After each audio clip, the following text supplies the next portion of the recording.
What's up, people? What's up? Yo, this is me, K Solo. Yes, it's fucking late. No question about that. I just came out of another picnic I was at over here. My motherfucking Soundview. I know you guys know what Soundview at. So, I was over here chilling in my cousin's house. You know, first I had a little mini something in my block. Hold up. First I had a little something in my block. And then from my block, my mans called me and said, yo, my cousin and them called me, yo, come over here. Blah, blah, blah. So I went over there. And I ain't gonna front. I don't drink, but damn, I took a couple of shots, man, and that shit got me a little waka woo woo, you feel me? But anyway, guys, it just got me in the mood to say one of my stories. Anyway, check it. It was the day I was working as a bouncer. And the same club, and it's not a club, it's a lounge. It's a lounge, but it's a pretty big lounge.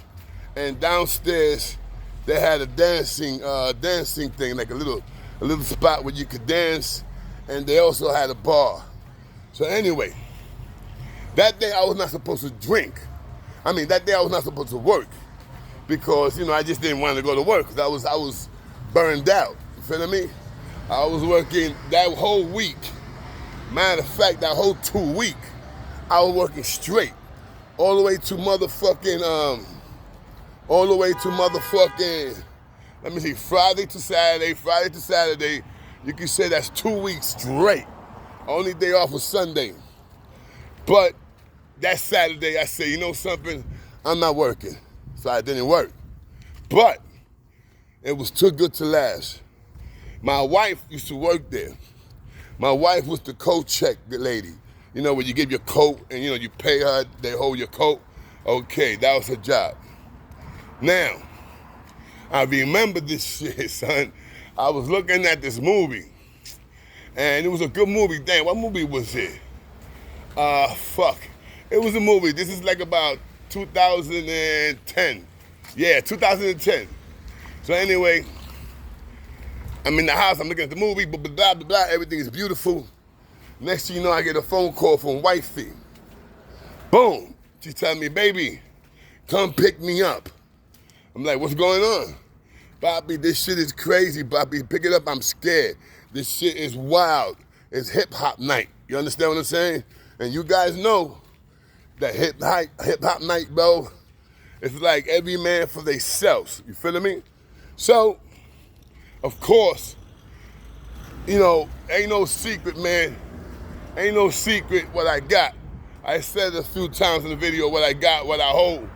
And I took one of those things with me. Just put it to you like this. I took one of the big ones with me, one of my big boys. I didn't take little man, I took big man. You feel me? So anyway, I get to the spot. And this club named Bogarts. This is up in Manhattan. I'm pretty sure you guys heard of that club, Bogarts in Manhattan. Anyway, I get there. Bro, once I get there, I already see shit is off the cheesy.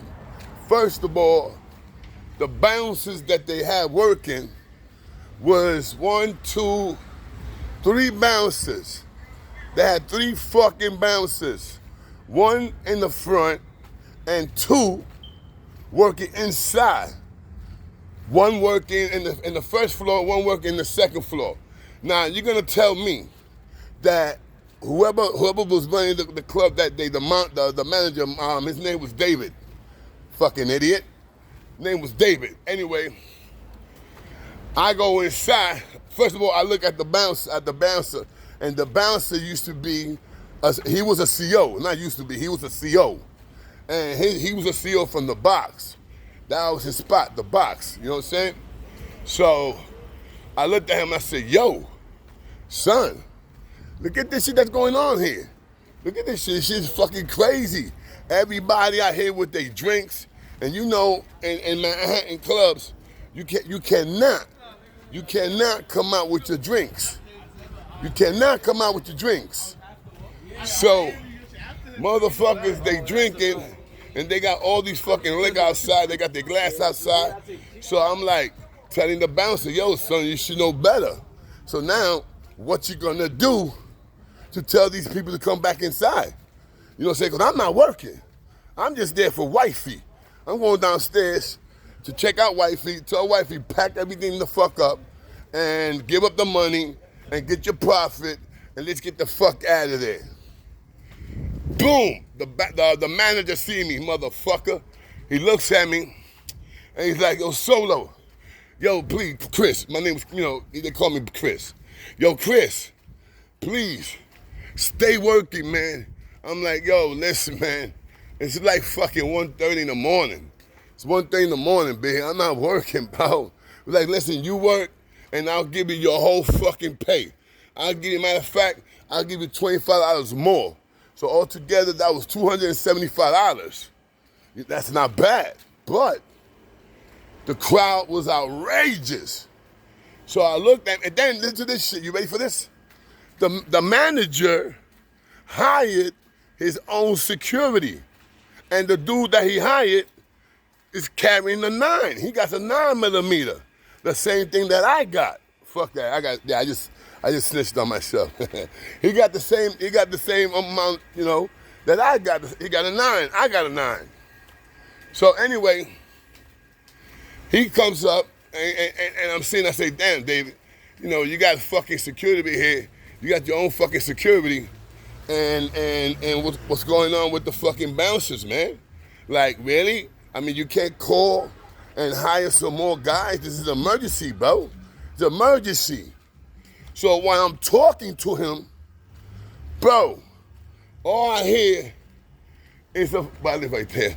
All I hear is a taser. I look, and me and the manager and the dude that's supposed to be holding the manager down, we point right to the fucking dude that got the taser. I mean, come on, son. So I'm seeing the light, but he's doing it to back up the other crew. So the other crew was bigger. I ain't gonna front. That was like about a good 30 dudes, B, against like 12 guys, B. The dude that had the taser, his crew was small. It's like 12 guys, B. So I don't blame him for taking out a taser, son. I'm gonna be honest with you. You know what I'm saying? If I was in that crowd, I would have definitely put out the 9, son. You know what I'm saying? Back the fuck up, And I would be like, I would tell my team, let's get the fuck out of here before one of these motherfuckers call the fucking cops. So anyway, I'm looking at Dave, right? We talking, I say, Dave, bro, I think you should close this shit up now. So he's like, nah, but I can't close it. Look, it's only 1:30, hoo-ha-ha-ha. So I'm saying, listen, all right, I'll work, but you gotta send Joyce home. So he was like, okay, no problem. Once he said, okay, no problem, all I see is the taste again. But this time, he's tasting somebody. So you see the dude like, and he drops. Now, music is off now. The music is off because of the taser. You know what I'm saying? We shut the music down, and the next thing you know, taser goes off, and we see that he got somebody with the taser. Dude screams out, he drops. Once he drops, I'm waiting to see what the bouncers that's working the first floor and the bouncer that's downstairs, they called them. He comes upstairs, and I'm seeing them standing, waiting for me. I'm not working. So the next thing you know, bro, let me go upstairs. Next thing you know, I say, fuck it, let me go over there. The man's gonna pay me. So I said, fuck it, I gotta take over this fucking shit now. So I go over there and I tell the dude, yo, Poppy, listen, man, you guys gotta get out of here, man. I mean, you guys gotta get out of here. These guys is too much for you. It's like fucking 25, 30 guys here. Oh my God, my wife, man. Anyway, so they like, The dude that got the taste, like, yo, man, but fuck that. Fuck that. The niggas came at us. I'm saying, Papi, once again, you have no wins. So I said, you might taste this guy now. While the guy is in the floor getting up, the guy that got tased, while he's in the floor getting up, he goes and he snuffs one of the guys that had the taser. Boom! He snuffs them. Oh my God. All I see, I'm talking about the day when the taser came out, baby. Remember that day that you called me to go over there to pick you up? Oh, okay. Because the shit was wilding and they had the taser and all that. Remember that day? I do. Okay, you lucky I was there too. remember when I told you let's go through the back and everybody started following you? Yo, I swear to God, wifey was scared to death. Wifey had like $3,000 in her hands. You know, it was for coats and stuff like that. You know, she had to turn in the money because the shit that was going on. Bro, the dude gets snuffed. Once he gets snuffed, all I see is a fucking, remember the dude that got tased, he's with like 25 to 30 guys, bro. So the dude that got tased, he snuffs this one. The dude, he snuffs one of the dudes that like 12 of them. One of the dudes that had the taser, one of his boys takes a fucking wooden chair, how you call those shits, a booth, and he throws it. Boom! That shit passes right by me and right by the other man, right, not the manager, the bouncer. Boom! Boom, I had to like turn like this. When that happened, I still didn't pull out. I'm still chilling. What happens? I go to the dude. I say, yo, check this out now. These dudes are ready to get these dudes now. With taser and all, they ain't scared. So I go to the dude that chair, and I say, yo, Papi, you getting the fuck out of here right now, son. You pulled this on your own. You getting the fuck out of here. Now, when I look like this, the two fucking bouncers, they gone. They fucking gone. So, I'm like, the other bouncer that's outside, the CO guy, he's a CO, I don't see him inside the club. So I'm like, motherfuckers, they left me here by myself, dolo. Because remember, the manager got his own security dude. So I go and I'm trying to stop it. The next thing you know, somewhere down the line, I almost got tased. Right? I almost got tased. Thank God. Thank God that I moved. And the dude tased another dude. One of the dudes that they was down with, that the dude with the taser, he tastes one of his own people. What a fucking bird. When he did that, next thing you know, it's on.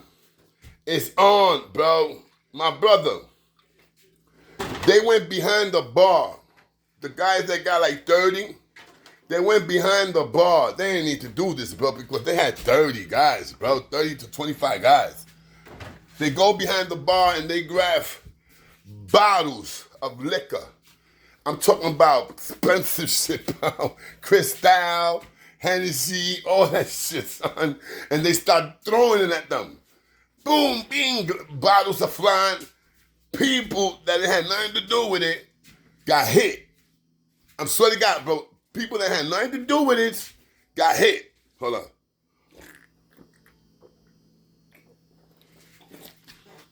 Damn, I don't know why I'm so thirsty. That's milk. Anyway, so, like I said, people that was in there had nothing to do with that. They got hit. Now, I'm seeing this, right? So I go and they start sending it off. I mean, they send it off, son. Boom, bing, bang, boom. Now I go to the manager. I'm not gonna get involved with this because now it's too much. And the only way I'm gonna get involved is the manager let me bust a cat. You understand what I'm saying? So I go to him and I say, yo, David, these dudes ain't gonna stop. These dudes ain't gonna stop, B. Let me bust this cap. Maybe they'll control themselves and let them know. They'll say, okay, security's got guns in here. Let's go outside. Because they didn't have no guns, because I guarantee you, they would have had guns, 2 or 3 people would have been shot inside the club. So the manager tells me, nah, we can't do that. So I said, oh no, we can't do that, but you good because you got 2 fucking security. You got a guy here with a gun. So you good. You don't give a fuck about the customers, and you don't give a fuck about the workers. So I said, yo, I'll be back. I go downstairs. I tell my wife, mommy, pack up now. Anybody that got coats, let them get their own fucking coat. You ain't giving out no more coats.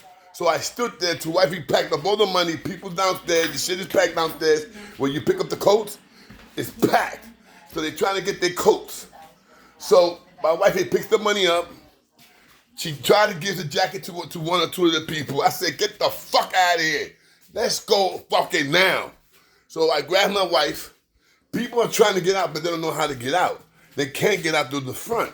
But they didn't know that downstairs had where the locker is at, where our locker is at, they had a door that goes in and you go in through a parking lot. A parking lot where the people live at.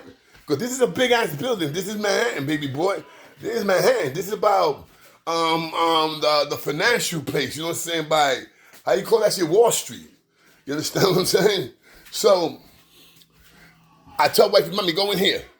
Next thing you know, I go upstairs. I didn't know that the motherfuckers was following us and they came out through the building. They coming out through the parking lot. So now, I tell my wife again, I said, get the fuck over here. I grab her, I put her back into the crib, to the club. So I locked the door. Boom. Bro, that's like 30, 40 motherfuckers in the hallway. I mean, in the parking lot, because I'm not going to let them come back in the club. Fuck all that. They're going to have to find themselves a way. They're going to have to find a way out in the basement. I mean, in the basement, wherever the parking lot, they're going to have to find their way out. Remember, these are rich people. They got a parking lot, and they got mad cars parked, and you know what I'm saying? And they got a place, you know, to escape, but I don't know where the place is at, so they on their own. When I go back upstairs, bro, I see this dude. His fucking face. I'm talking about, I don't like marking myself. But from this side of the face, all this is peeled back. Like if they took a bottle, and they hit him with it, and they kept hitting him with it, or they kept stabbing him with it, because this nigga shit was open, bro. Like hanging. Half of the fucking skin, eyes, all that shit was hanging. Boom, another dude is in the floor, twisted. A girl. And this girl was pregnant. I don't know what the fuck a girl is doing in the fucking club, pregnant. She's pregnant in the floor. Also knocked the fuck out. She was part of the dudes that had like 25 or 30 dudes. She was a part of that crew. Bro, when I saw that dude like that leaking, I couldn't take it no more. So I said, David, either your man pulls out the gun and let niggas know that you got a gun and you want everybody out of there. If he doesn't do it, I'm doing it. So he tells me, this motherfucker had the nerve to tell me, nah, I'm not gonna do that because, you know, Pam is gonna get mad. Pam is the owner, white Jewish lady. She can suck a dick. You understand what I'm saying? Nah, Pam is gonna get mad. You can't do that. So I say, you know something? Fuck Pam, B. Because this is about me. This is about my wife. And these are about customers that are here right now, B. And there's a lot of steady customers that used to go to that club every day. I mean, every week. So I take out the gun. Boom. What happens? Dudes see that. Some of the dudes see that. Some of the dudes, like the ones that was wilding, some of them that was wilding, some of them wilding, they like, whoop. They calm the fuck down, be like a nigga with a headache, and you take a Tylenol, and it goes away. That's how it was. But they were still going at it. Next thing you know, a fucking, you know those love seats? They have a love seat where you can sit down, two people can sit. That shit is flying. It hit, excuse me, it went right through the fucking glass. And if anybody ever been to Bogart's, you know Bogart had that big glass and it said Bogart. It had the duck.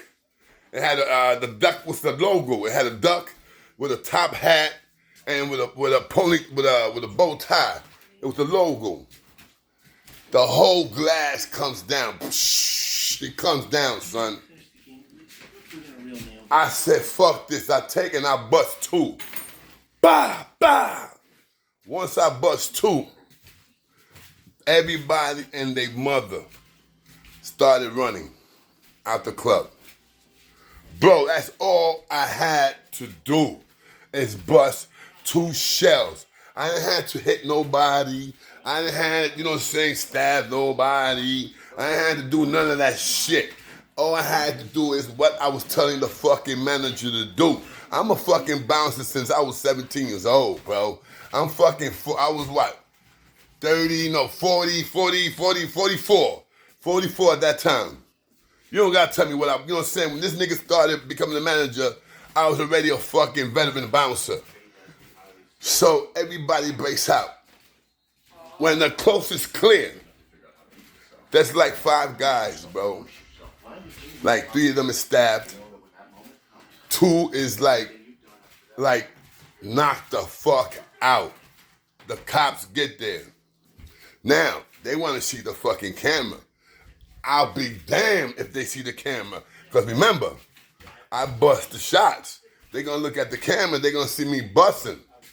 So what I told David, I said, yo, take that fucking camera and take the fucking shit, put another fucking camera in there, and tell them the shit didn't work. Something, motherfucker. He said that the camera didn't work. When he went to the cop, said, yo, let me see the camera for, you know, to pick out who was wild, what was wild, who started this, what was that. They couldn't because there was no camera. I mean, there was no tape because I hadn't pulled it out. Because if I had not pulled it out, I would have been locked up, definitely. You feeling me? For looking out for the club, I would have been locked up. I'm in my fucking house, be chilling. But I really, really felt sorry for the 5 guys. The guy that was inside the club with half of his face off. The pregnant lady and the other guy. I don't know what happened to them, man, being honest with you. I just know they took him in an ambulance and bye-bye. The next day, the manager comes and she starts asking me questions. I was like, yo, Pam, first of all, Pam, this what happened. La, la, la, la, la, la, la, la, la, la. I had to take my gun and shoot, Pam, because if I was not shot, Pam, they would have been worse, Pam. So the Jewish lady, bro, I don't know how, because Pam was a real tight-ass Jew. I mean, I'm serious, son. One of those tight-ass Jew that, you know, they got a little money and they think the world is theirs. That's how Pam was. But the bitch accepted it. She accepted it, looked at me and said, you did the right thing. And then I said, wait a minute, Pam, I didn't get paid. I gotta get paid, you feeling me? So she paid me my motherfucking money, you know what I'm saying? She gave me my $275. She said, but it ain't $250. I said, no. He told me $275 because I was in my house, Pam. So she gave me the $275. He got fired. Who else got fired? The whole security team got fired. As a matter of fact, she changed security team. Her security team used to be Black Tie Medellin. I used to work for that security. And I was working for them at that time. Black Tie Medellin. You know what I'm saying? So they got rid of them. And then they got another group that this group was not bad. I liked this group. I used to want to work for this group. But they heard what I did. And they said, nah, we don't want to take a chance with you, man. You're a cowboy. So I never got to work with them because they were scared that I might have done something like that again. But they don't know that I did it because it was a must. Now, please, guys, please tell me what you guys would have done if you was in my shoes. All right? If you guys was in my shoes, would you guys would have bust or you guys would have let it just be? And maybe you would come out of there okay, and your wife. Let me know, guys. Let that be known in the comments. This is your boy K Solo, And you guys already know what's going on with the shit that's going on with the bullshit. But I don't want to speak about that no more. But everything you guys already know. So anyway, guys, listen. Be ready for me and Latin Pain. We're gonna start doing something together. We're gonna start doing the show. We're gonna try to piece this shit out. We're gonna try to get together, man, like it used to be. Like when I first started doing this shit, how beautiful it was, how nice it was. People used to come to my show. Everybody used to have fun. We used to make people laugh and stuff like that. We're trying to go back there. But I don't know if it will, because nowadays there's too much shit going on right now with people hating people. And believe it or not, I thought that I would never hate somebody that I love. But it happened, you know? And anyway, I just gotta say God bless them all, man. This is your boy K Solo. I hope you enjoyed the story. I got some more for you tomorrow. But you already know. I didn't kill nobody, so I can say the story. You feel me? So I'm gonna let you guys go. I got this other one for tomorrow. You guys gonna want to definitely hear that one. That's also at work. And they're gonna keep coming, bro. They're gonna keep coming. Alright? Your boy K Solo's back. And it's gruesome. No more that, oh man, we gotta stop. Kumbaya. Fuck that, B. I'm going after the numbers, B. Fuck that. Alright? This is your boy K Solo. You already know. This is the motherfucking K Solo show. Matter of fact, I had a new name. What was the name again? Oh my God, what was the new name I had? Oh man, I had a new name for the show. I'll get it tomorrow. I'll get it back. But I got a new name for the show. You heard? From now on, this is the K Solo. Alright? This is Solo. Alright, man? From now on. Love you guys. Even the fucking haters. I'll see you guys later, man. Bye. I know this is a yellow. I know this is going to be a yellow sign for a yellow dollar sign. That's okay. I don't care no more. You guys already know. Bye, man. Your boy K Solo. Holla.